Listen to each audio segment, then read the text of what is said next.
Hello world and welcome back to another episode of the vlog series which goes to the end of every metro line in Shanghai, crisscrossing the city in search of the interesting, the extraordinary and the unusual. Today we are hopping on Line 7 heading from Pudong into Shanghai's hopefully a little bit greener northwest, covering 2 exhibition centres and who knows what else. So let's get on board. Did you ever look at a map and wonder, where are these places? What's out there? Well, maybe it's just me, but I decided it's time to find out. I'm travelling to the end of every metro line in Shanghai in search of the interesting, the extraordinary and the unusual. So let's go to the end of the line.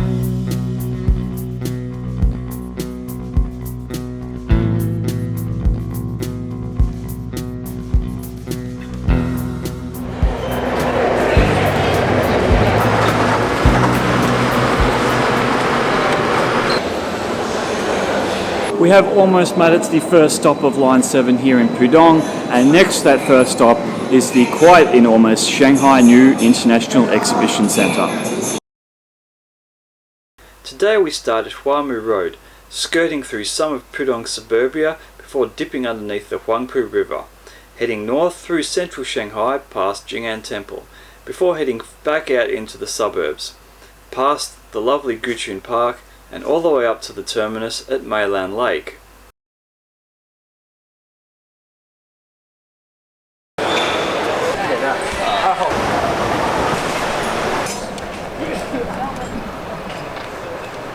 Huamu Road, here we are, the start of Line 7, and as I said, the Shanghai New International Exhibition Centre, a very large exhibition complex. Here is the entrance. We'll wander over there and have a quick look just in a second. CES, or the Consumer Electronics Show, is a big exhibition every year in Las Vegas. It looks like they're setting up at the moment for CES Asia though. You can see here the exhibition halls behind me. These are just 5 and there are 17 in total. Each one is quite large on its own, so there is a massive amount of exhibition space here. And on the inside it looks a little bit like this. What a soundtrack.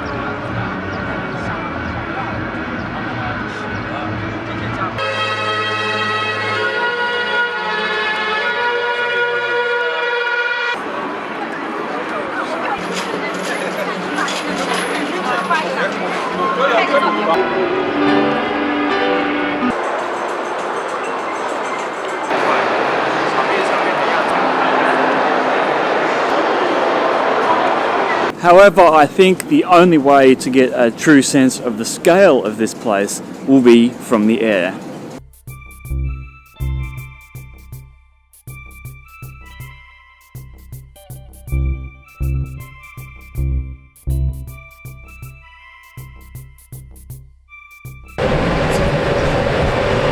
And not to mention, this is one of the 2 main exhibition centres here in Shanghai. This one obviously being here in Pudong, and the other one being out near Hongqiao, which we saw at the start of Line 2. And this is the new exhibition centre, but what about the old? Well, back up Line 7, we will soon find the answer.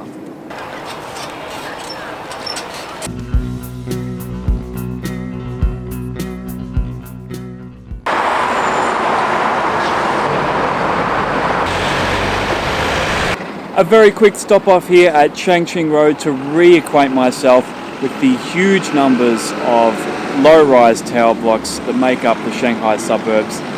Tower blocks as far as the eye can see. I, for one, am very happy to live on the other side of the river.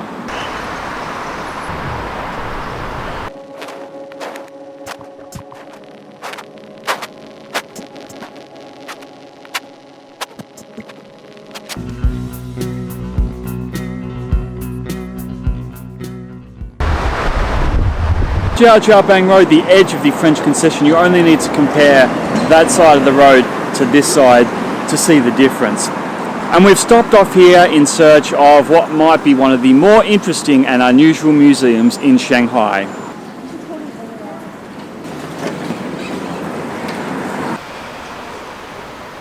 The thing you soon learn about living in Shanghai is that everything is ephemeral. Whether it's a club, a bar, a restaurant, or even the typewriter museum, nothing lasts forever. Everything is fleeting, just like life itself. The typewriter museum, it seems, is long gone, replaced by this beer and vape bar. It has, however, been a lovely little detour through the beautiful French concession, as always.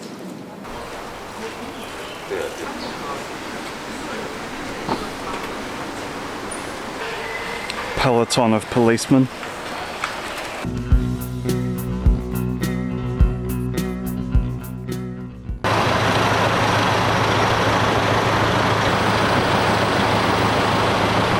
So we saw the new exhibition centre. Here, close to Jing'An Temple, is the original and some say the best exhibition centre in Shanghai, the Shanghai Exhibition Centre.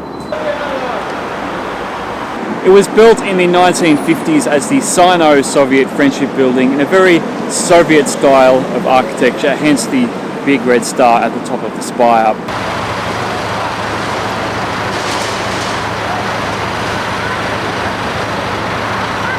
Now it is still very much used for smaller exhibitions. We have the signage for a food exhibition coming down, the signage for a TV exhibition going up. We've got some guys over there wrestling with some parts and a crane. The architecture inside is incredibly beautiful, and this is how it looked at the recent Design Shanghai exhibition.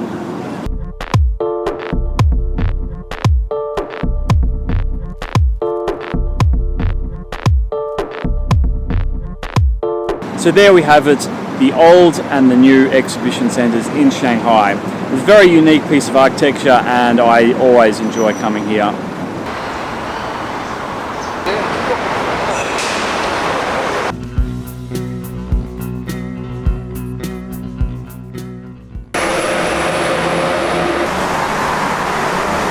Xingzhi Road. Now, when I was looking up the map, doing my research, there's a very interesting looking housing estate here that I'd like to take a quick look at with the drone.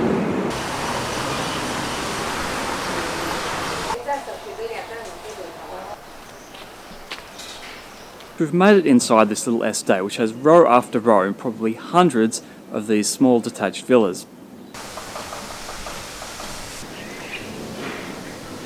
There are quite a few estates like this in the outer parts of Shanghai with these detached houses, so all I need to find now is a place to take off with the drone.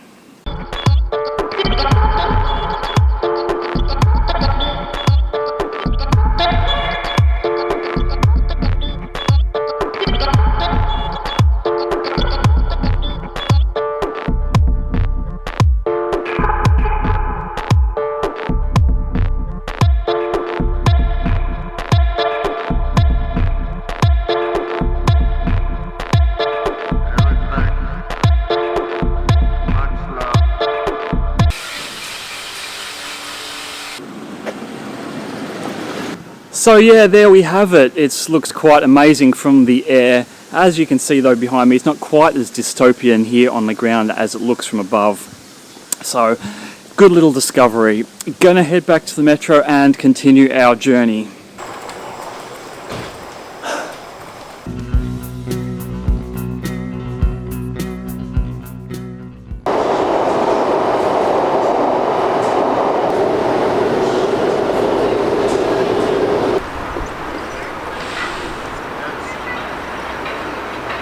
We've made it to Gucun Park, which is hidden behind this rather significant construction site for one of the new metro lines. Now the park itself is one of the more notable parks within Shanghai, particularly famous for the Cherry Blossom Festival every spring.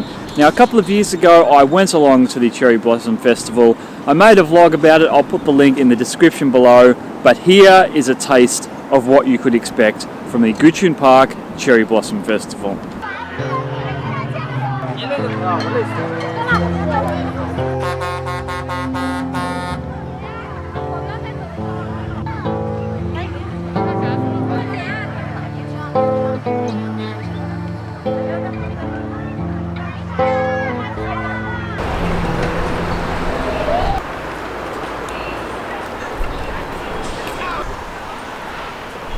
But for us it's time to push on because Meilan Lake is not far away.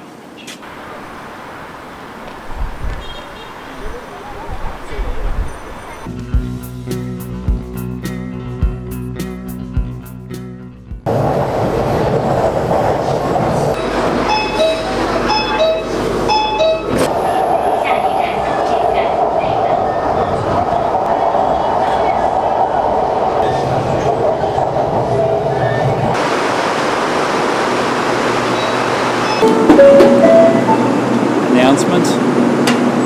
We've made it out here to Meilan Lake at the end of line 7. The end of the line is just up there. On this side we have a veritable forest of tower blocks, both complete and under construction, obscuring the horizon. The other side had more tower blocks as well, with a few more unusual architectural flourishes. It's time to go down and have a look for the lake itself, which I saw from the window, and there look to be a few interesting buildings down there as well, which I'm looking forward to checking out.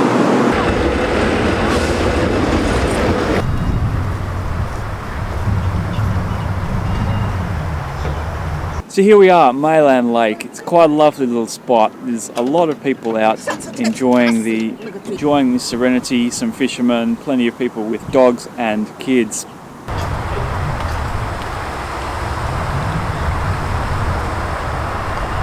On the other side of the lake, there behind me, there's a couple of buildings with spires, and it's like People's Square here, trying to find a quiet moment. There's a couple of buildings with spires. Now, you might remember in the previous episode, Line 6, we visited the Dutch town. It was an area built with some Dutch-style architecture. Well, on the other side of the lake there is the area built with the Scandinavian style of architecture. So I'm going to wander around the lake to the other side and have a quick look.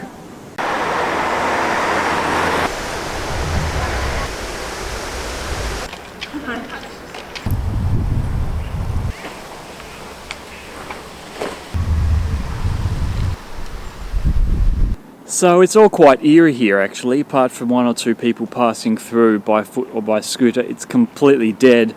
There's about one open shop down there and the rest of it is, yeah, complete ghost town. I mean, it's ransacked supermarket by the look of it, so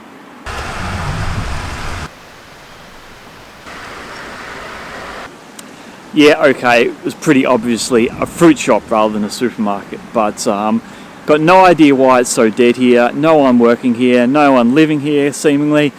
They're all at the lake. But at least we have one place that's open, this coffee shop here behind me.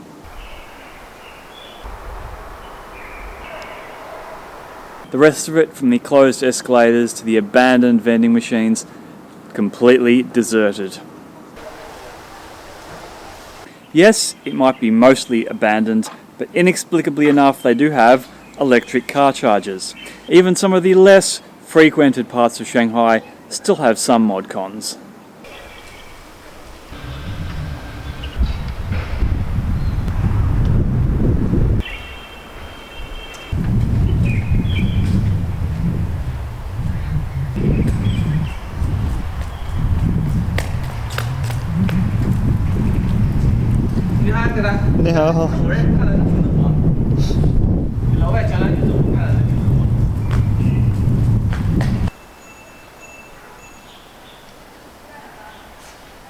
Street after street of boarded up, closed shops, except for this one pet store.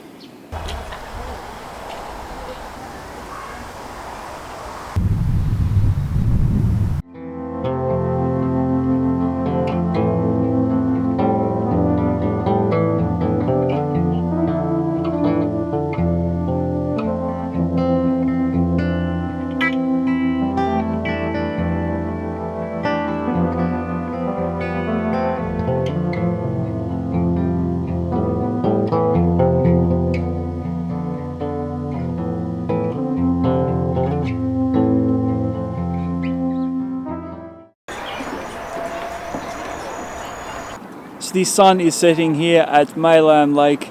I've got a boat behind me, the metro behind the lake, a few fishermen. This guy's just cast a line into the lake. This Scandinavian town across the road was quite interesting. I knew it was there, but I didn't realise it was so much of a ghost town. See, there were a few people lurking about. That's it for Line 7 here at Meilan Lake. I hope you enjoyed the journey as much as I did. Don't forget to hit that like button or drop me a comment. Stay tuned though, Line 8 will be coming up very soon. So until then, bye for now.